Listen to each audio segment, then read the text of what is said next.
여러분 안녕하십니까? 이순배 교수입니다. 오늘 이 시간에는요, 제10장 재정관리에 대해서 저와 여러분들이 어떠한 목차를 가지고 있는지 살펴보면서 수업을 진행해 보도록 하겠습니다. 자, 먼저 첫 번째로는요, 재정관리의 개념, 두 번째는 예산 수립과 결산, 세 번째는 회계, 네 번째는 모금의 방법과 전략. 그래서 10주 차에 1교시, 2교시, 3교시에 걸쳐서 여러분과 함께 공감하는 시간을 가져보도록 하겠습니다. 자, 그러면은요, 먼저 재정관리가 무엇인지 한번 살펴볼까요? 네. 재정관리라는 것은요, 경영의 목적을 실현하기 위해서 재산이나 채무, 수익과 지출을 통제하고 활용하는 과정이라고 볼 수가 있습니다. 그래서 영리 기업에서는 이윤 추구를 목적으로 재무관리가 행해진다고 볼 수 있고요. 사회복지 조직은요, 공익성이 높은 비영리 기관으로 영리 유해의 목적으로 관리가 이루어진다고 볼 수가 있습니다.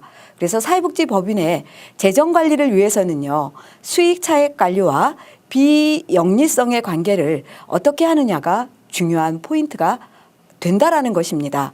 그래서 사회복지 사업은요, 사회 안전망의 중요한 구성 요소가 되고 있고 국가의 공급 책임이 명확히 규정되어 있다라는 것입니다. 또한 국가를 대신해서요, 사업을 실시하는 복지기관은 확실히 추진할 수 있는 경영 기반을 가지고 공익성이 높은 사업을 수행해야 한다라는 것입니다. 그렇지만은요, 사회복지기관이라도 사업 운영에 필요한 비용을 비롯한 화폐 재산의 지출을 수반한다라는 것입니다. 예를 들어보자면은요, 사회복지 서비스는요, 사람을 대상으로 하는 대인복지 서비스라는 거죠. 그래서 노동 집약적 서비스이므로 노동의 대가인 임금과 급여를 지불해야 한다라는 것입니다. 이용자에 대한 서비스 처우의 재료로서는 우리가 급식이라든가 전기, 가스, 수도 등이 필요한 이상 관련 업자에 대한 지불을 해야 된다라는 것입니다. 또한 비영리 법인도 화폐 경쟁 속에 편입된 하나의 조직체라는 것입니다. 그래서 필요한 화폐 재산을 어딘가에서 확보해야 하고 국가가 규정한 사회복지 사업의 대부분은 이러한 지출에 충당하는 취지로서 조치비, 운영비, 보험 수가 등이 행정 절차를 거쳐서 지불된다라는 것입니다. 지불 비용으로는요, 수입으로 충당하지 않으면 기관의 재산을 침식하고 결국은 지불 불능 상태에 빠져 사업이 어려워지게 된다라는 것입니다. 공익성 높은 복지기관으로는요, 지속적으로 서비스를 제공할 수 있도록 수익과 지출, 재정 상태를 관리하는 것은 필수적인 요건이라고 볼 수가 있습니다. 그래서 여러분, 재정관리라는 것은 경영 목적을 실현하기 위해서 우리가 재산이나 채무, 수익과 지출을 통제하고 활용하는 과정이다. 그래서 재정관리 활동을 이제 5가지로 나누어서 정리해 보자면은요. 첫 번째는 예상되는 수입을 검토를 해서 지출에 맞추어가는 활동이다. 두 번째는요, 기부와 모금 또 수수료 등 기금 조성과 관계되는 수입원을 찾아내어서 확보하는 활동이고요. 세 번째는요, 이용 가능한 자원을 나누어 활동해주는 활동이다. 네 번째는요, 우리가 지도, 감독, 회계 등을 통해서 지출을 적절히 조절하는 활동이고요. 다섯 번째는요, 재정적인 책임을 위한 평가라는 것입니다. 이렇게 이러한 활동은 어떻게 서로 연결되어 있다라는 거죠. 예를 들어보자면 재정 계획은 기금 조성에서 출발하여서 예산 수립으로 인해서 이후에 어떻다 지출 조정이라든가 재정활동, 평가의 과정으로 순환될 수 있다라는 것입니다.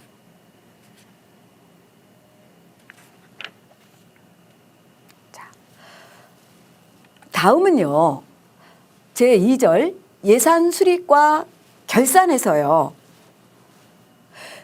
사회복지 조직의 재무회계와 관련해서요, 공공사회복지 조직은요, 예산회계법을 적용을 받고 또한 민간사회복지 조직은요, 사회복지법인 재무회계 규칙에 적용을 받는다라는 것입니다. 그래서 예산은요, 우리가 일정 기간에 있어서 수입 지출의 예정적 계산으로 정해진 기간에 예상되는 수익과 우리가 의도한 사용을 목록화하는 중요한 도구라는 것입니다.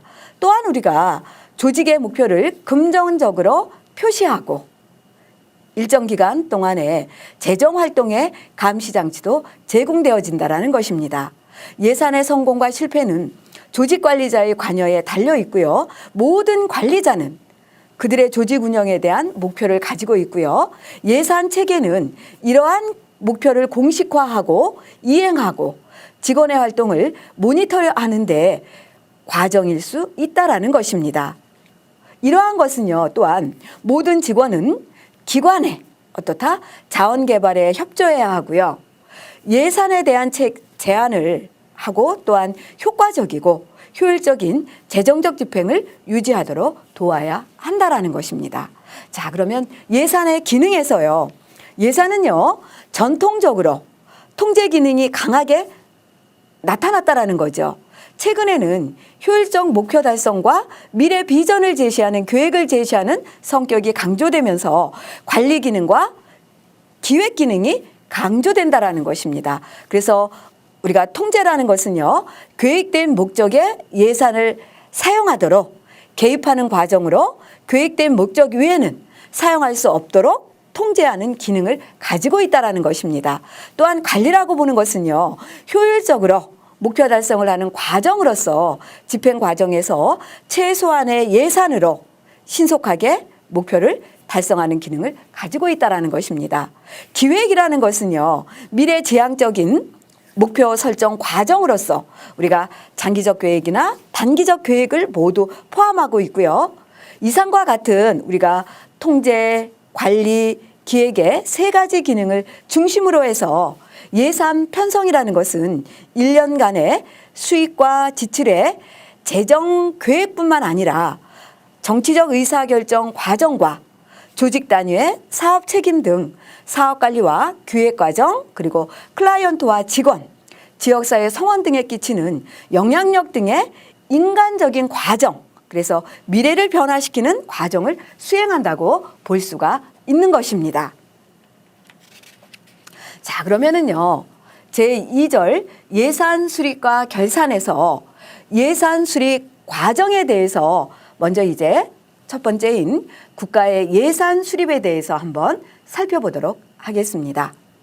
우리가 사회복지 예산은요, 국가 예산의 중요한 영역을 차지하고 있다는 것입니다. 또한 국가 예산의 영향을 받음으로써 국가의 예산과 복지기관의 예산 편성 과정을 동시에 고찰할 필요가 있다는 거죠. 우리가 연구할 필요가 있다는 것입니다. 그래서 국가 예산의 주무부처인 기획예산처는 매년 3월이면 정책 기본 방향에 의해서 예산 편성 지침을 각 부처에 시달하고 각 부처는 3월부터 6월 초순까지 편성 지침에 따라서 예산 요구서를 작성을 해서 기획예산처에 전달하여야 한다는 것입니다. 또한 기획예산처는요, 요구 내용을 분석을 해서 정부 예산안을 편성하는데요, 장관 협의회나 우리가 당정 협의회, 자문회의를 열기도 하고요. 예산 편성이 확정되면은요, 대통령에게 보고하거나 국무회의의 의결을 거쳐서 9월 말에서 10월 초 사이에 정부 예산안을 확정해야 한다는 것입니다. 이 예산이 국회로 넘어가서 국회 예산결선위원회와 본회의 심의 및 의결을 거쳐서 확정되면은 어떻다? 대통령이 공포해서 법적 효력을 가지게 된다는 것입니다. 예, 함축된 단어로 여러분들에게 이해도를 돕기 위해서 기획재정부 는 매년보다 3월 예산 편성 지침을 각 부처에서 시달하고 각 부처는 3월부터 6월 초순까지 편성 지침에 따라서 예산 요구서를 작성을 해서 기획재정부에 전달을 하고 또 기획예산 요구 내용을 분석을 해서 정부 예산안 편성, 이때 이제 장관협의회라든가 당정협의회에서 자문회의를 열기도 한다라는 것입니다. 또한 예산안이 확정되면은요, 대통령에게 보고하고 국무회의 의결을 거쳐서 9월 말에서 10월 초 사이에 정부 예산 확정이 되면 이 예산이 국회로 넘어가서 국회 예산결산위원회와 본회의 심의 및 의결을 거쳐서 확정이 되면 대통령이 공포해서 법적 효력을 가진다라는 것입니다. 이것이 국가의 예산 수립에 대해서 살펴보았습니다. 그래서 이제 다음은요, 사회복지기관의 예산 수립에 대해서 한번 살펴보도록 하겠습니다. 예산 담당 부서에서는요, 다음해의 예산 편성에 대한 지침을 각 업무 부서에 보내면은 해당 부서에서는요, 편성 지침에 따라서 예산 요구서를 작성을 해서 기획예산 담당 부서에 제출한다라는 것입니다.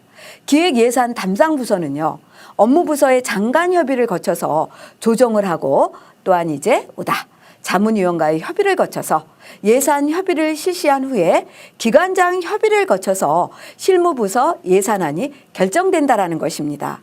최종 예산안은요, 이사회의 의결을 거쳐서 확정되고요. 사회복지법인 재무회계 규칙에 초점을 맞추어서 예산 수립 과정을 세부적으로 살펴보면은 이제 어떠한 내용이 있는지 여러분 귀 기울여 보실까요? 예, 아주 좋습니다. 법인의 대표이사는요, 회계연도 개시 1월 전까지 법인과 시설의 예산 편성 요령을 정하여야 한다라는 것입니다. 대표자 이외에 법인 또는 시설의 소재지를 관할하는 시장, 군수, 구청장도 필요하다고 인정되는 상황에 대해서는 예산 편성 지침을 정해서 회계연도 개시 2월 전까지 법인 및 시설에 통보할 수 있다라는 것입니다. 이것은 사회복지법인 및 사회복지시설 재무회계규칙 제9조의 내용을 담고 있다라는 것입니다. 또한 이제 사회복지법인 회계연도는요, 정부의 회계연도에 의함으로 매년 1월 1일에 시작을 해서 12월 31일에 종료된다라는 것입니다. 법인의 대표이사는 법인회계, 시설회계, 수익사업 회계별 예산을 편성을 해서 이사회의 의결 및 시설 운영위원회의 보고를 거쳐서 확정하고 이를 매 회계연도 개시 5일 전까지 관할시청, 군수, 관할시장, 군수, 구청장에게 제출해야 한다라는 것입니다.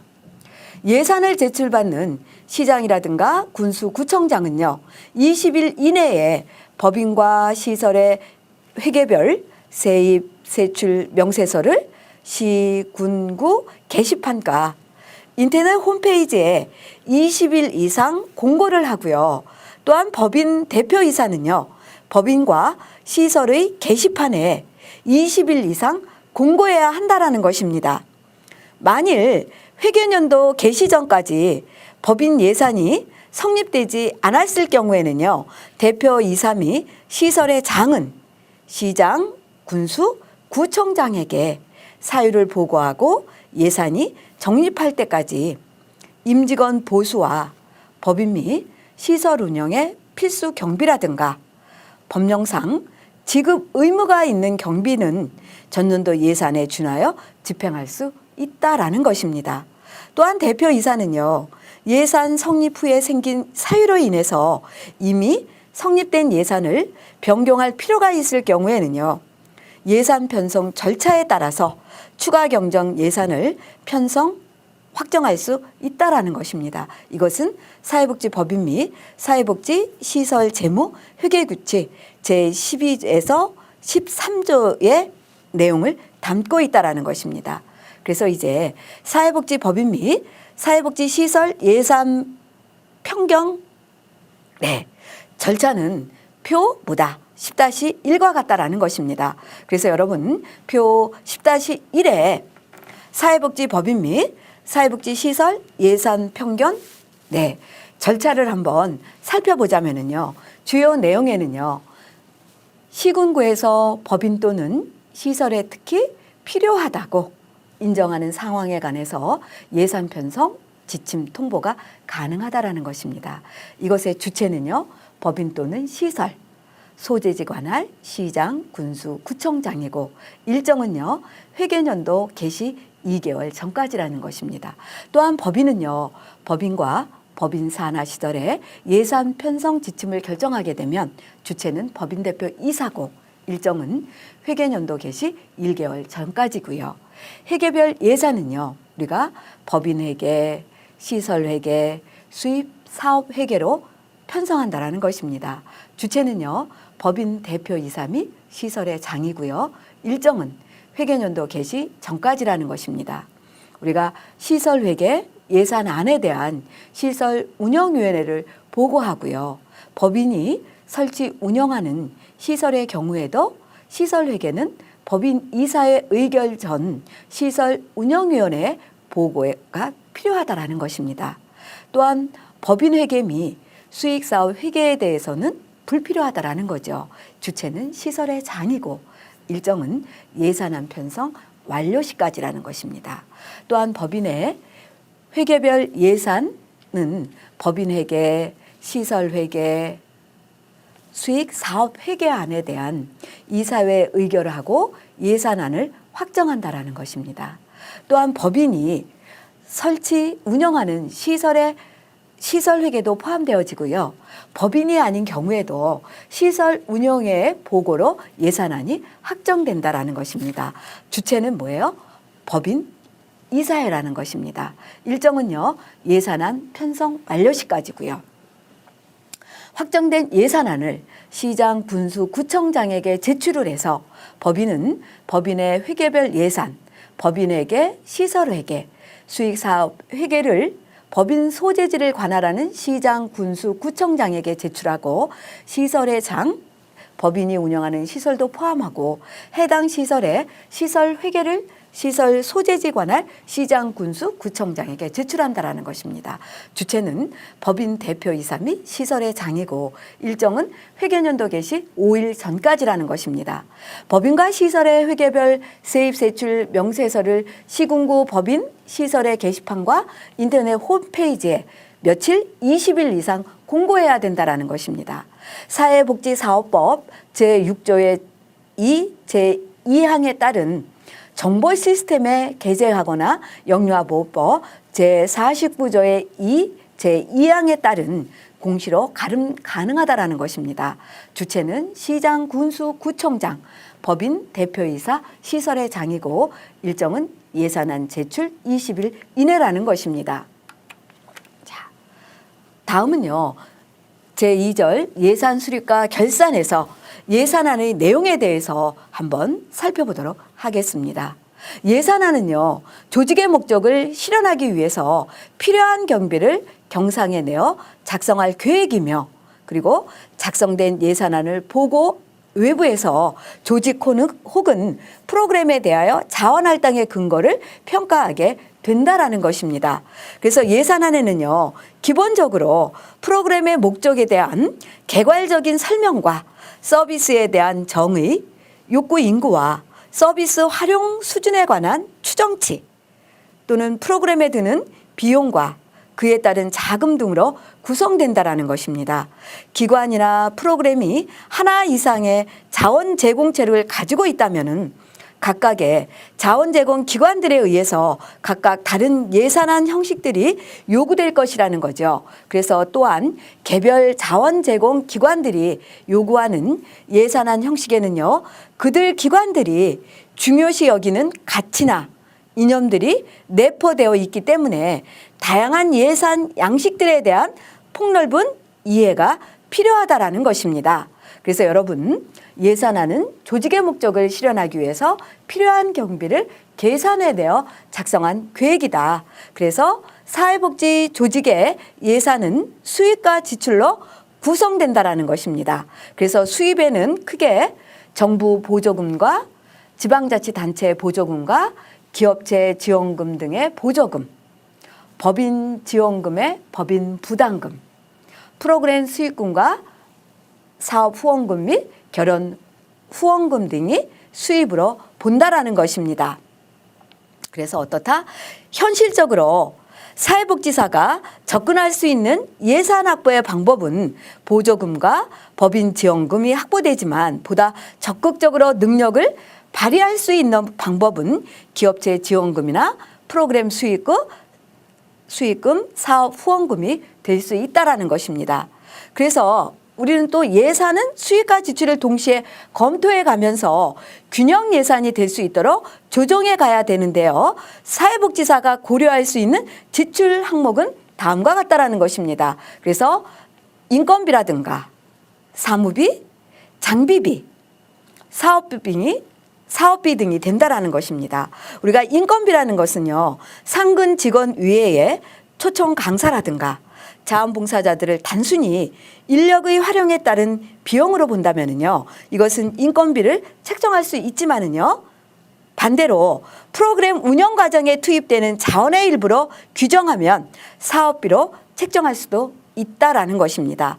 사무비는 프로그램 진행을 지원하는 업무에 소요되는 비용으로서 문구류, 구입비, 도서 구입비, 전화비 등을 예로 들 수 있다라는 것입니다. 그리고 장비비는요, 프로그램 진행을 위해서 꼭 필요한 내구성 물품을 말합니다. 사업비는요, 실제 프로그램 운영에 소요되는 비용을 말하고요. 이와 같은 지출 예산에 예비비를 더한 총 금액이 프로그램 총 지출 예산이 된다라는 것입니다. 그래서 여러분, 예산에 첨부할 서류는요, 네, 예산 총치, 세입, 세출 명세서, 추정 대차 대조표, 추정 수지 계산서, 임직원 보수 일람표, 해당 예산을 의결한 이사회 회의록 또는 해당 예산을 보고받은 시설 운영의 회의록 등이라는 것입니다. 다만 단식 부기인 경우에는 예산 총치, 그리고 세입 세출 예산서, 그 다음에 임직원 보수 일람표, 그 다음에 해당 예산을 의결한 이사회 회의록 또는 해당 예산을 보고받은 시설운영위원회 회의록이라는 거죠. 그래서 소규모 시설, 국가, 지방자치단체, 법인 이외에 자가 설치 운영하는 시설 중에는 거주자 정원이라든가 일평균 이용자가 20인 이하인 시설인 경우에는 뭐다? 네, 세입세출 명세서, 그 다음에 해당 예산을 의결한 이사회 회의록 또는 해당 예산을 보고받은 시설운영위원회 회의록이라는 것입니다. 그래서 어린이집은 보육사업 안내에서 정하는 바에 따른 세입, 세출하는 여러분 표 10-2 세입, 세출한 예사라는 여러분들이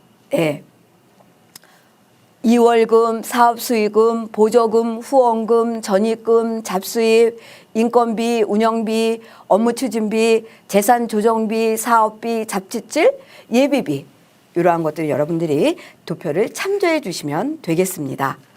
역시 마찬가지로 세입 명세서도 여러분들이 뭐다?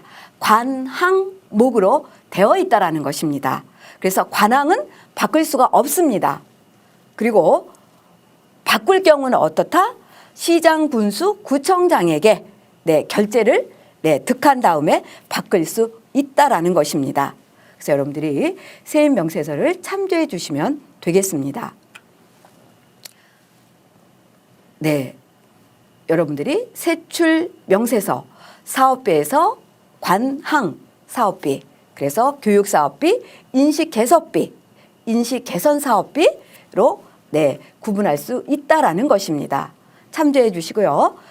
다음은 예산의 수립과 절차에서 사회복지 예산 수립의 이론에 대해서 한번 살펴보도록 하겠습니다. 여러분, 사회복지 예산 수립의 이론에서는요, 무엇을 가장 중요한 요소로 삼느냐에 따라서 예산 수립 기법은 품목별 예산으로 볼 수 있다라는 거죠. 그래서 LIB는 뭐예요? 라인, 레뎀, 뭐다?